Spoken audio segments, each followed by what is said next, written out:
Hey everybody, Travis with Food Forest Design, Minnesota, and just finishing up this fence in Roberts, Wisconsin. And I'm just going to take you on a quick walk around the entire perimeter of this fence, and you'll be able to see, but I'm going to take a step back so you can see what it looks like in the landscape. All right, so if you're looking from your window out of your home, all right, we're gonna turn around. I'm not quite to the house. I probably have about 40 feet to go, 50 feet, but here we go. There's your fence. See how hard it is to see that in the landscape? You don't miss anything. But now we're gonna walk up close. All right. So we got our 8-foot dual service gate, so we can fit lawn tractors and whatever else we need to in here, wheelbarrows and stuff.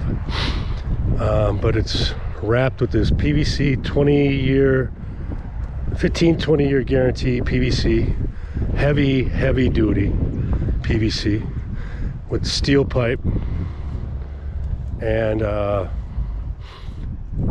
it's all, the gate posts, corner posts are all cemented in with dead man. You can see the dead man going at an angle right there, and that attaches to your post. And then underground is you can use a cinder block. I'm using 4x4s that are cut into about 6-inch blocks, and you bury those, butt it up against that, you tamp it down, and then that gives it a nice solid post. And same with the corner posts, and these things are very solid. Once you got them, they don't even move, man. But there you go. I'm gonna walk around the edge here, and you can see those white little things flying through the air. Well, that's just plastic, and basically that lets the deer know there's a structure in front of them, and they won't be able to, basically there's a structure there to go another way. But yeah, and then 8 feet high, so normally a deer is not going to jump over an 8-foot fence. If it wanted to, it could. They could probably do 10-12 feet high, but man, would that be a tall fence or what? But anyway, we got that. This one is 60 feet going across and 65 feet going towards the house. So that'd be north-south.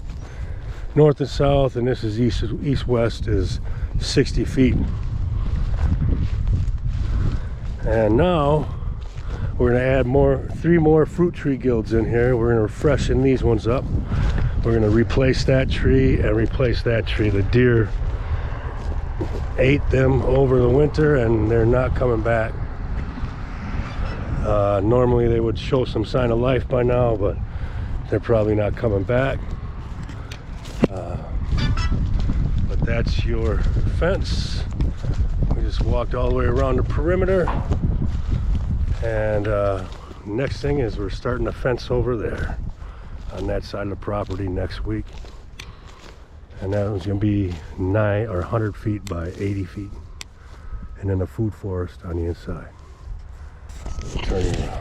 All right, everybody, so I'm going to go take my hour drive home and then go work in my office at home the rest of the day, and get these videos uploaded, images uploaded, so everyone can see what an amazing deer fence these are, and invisible in your landscape other than these little white tassels flying.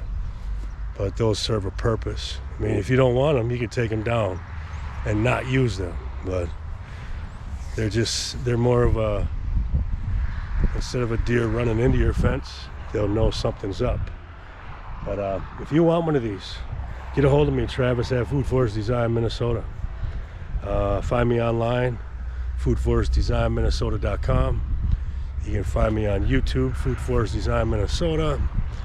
I have about 400 videos on there and lots of stuff. But if you want to foodify your yard, get a hold of me.